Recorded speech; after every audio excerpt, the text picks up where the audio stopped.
Gun ఏయ్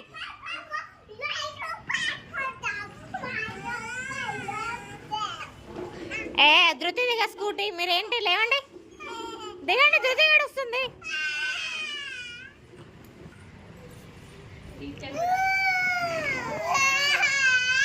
అక్కేడుస్తూ చెల్లెడుస్తుందమ్మా. లేనా ధృతి దిగ స్కూటీ ఇచ్చేయండి. ఈక్షమాలే గాను అంటాను. అగో గున్ను ముందు గుర్తుకొచ్చు. వెరీ గుడ్, వెరీ గుడ్ ఈక్షమ్మ, వెరీ గుడ్ యశు. ఇంకా ఆడుకోండి. నువ్వెందుకు ఏడుస్తున్నావు? మీ అక్క ఏడుపు ఆపేసింది, ఆపేసాను. బాయ్. ఏం చేస్తున్నారే? పడతారు.